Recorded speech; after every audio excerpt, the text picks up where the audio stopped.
You're either with us or you're against us. New Jersey Governor Christie offering up some harsh words for Republicans that are refusing to get behind Donald Trump.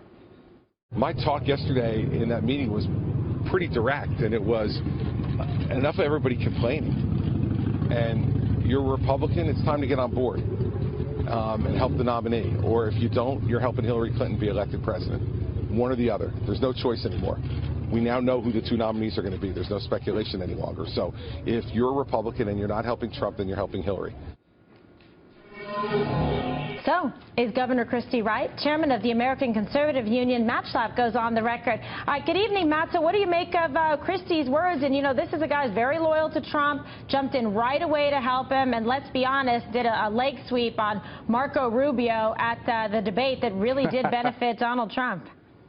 Yeah, he did. Christie is a blunt talker, Kimberly, to say the least. And the type of blunt talk that he had on that debate stage is similar to what he's saying today. He's a little bit of the enforcer for Donald Trump, yeah. Reminding conservatives and the muscle. That's right, the Jersey muscle to conservatives and Republicans across the country. This is just simple logic, which is in America we have a two-party system. We only either elect Republicans or Democrats. You know, we've always had two parties, you know, from the beginning of our democracy. And boy, if you don't vote, if you're a Republican or a conservative and you don't pull that lever for Donald Trump, you are helping Hillary Clinton. It's just a fact. But have you been able to get that message across to Republicans? And we spoke earlier in the program with our panel, you know, about the importance of people stressing Supreme Court picks to conservatives in order to get them to unify, because there certainly has been a party divided. It hasn't been a unified embrace. It seems to be moving more in that direction.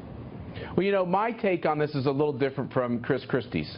I'm a Midwestern guy, okay, so maybe I use different language, but I actually think we need to get these people that are very opposed to Trump, we got to give them their space. Every voter has to follow their conscience, including conservatives and Republicans. They ought to do what they're called to do. I think there's a lot of Republicans, because they don't really know Trump as a politician, that they're somewhat divided. You can see that kind of conflict inside them, and they say, well, I like him for these things, but I don't like him for those things. I think over the 4 months, the one thing Donald Trump and his campaign have to continue to do is do what they did today. They're going to have to spend time courting conservatives, courting religious conservatives, courting people in this coalition. Usually Republican nominees at this point don't have to do that. They're going to need to do that, and the courting will pay dividends, and I think more and more people will come to his side, as I have. Yeah, buy him a nice corsage for the prom. Now, just a couple of hours ago, Mitt Romney still is not feeling the love, saying that he's not going to vote for Donald Trump or Hillary Clinton. What do you make of that statement, that you know, declaration, and you know, what's the problem here? What's the problem?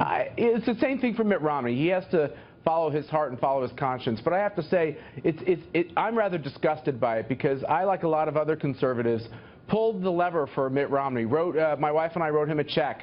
We were all on board when it looked like he was going to get the nomination after the other conservatives had failed.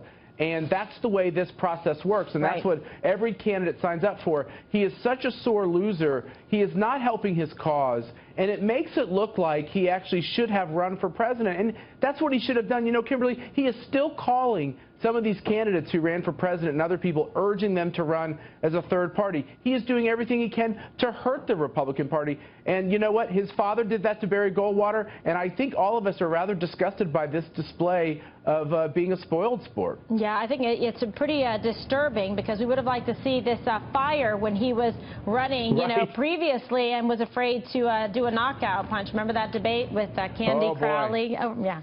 Well, the knockout punch came from Candy Crowley. Yeah, exactly. Oh, my gosh.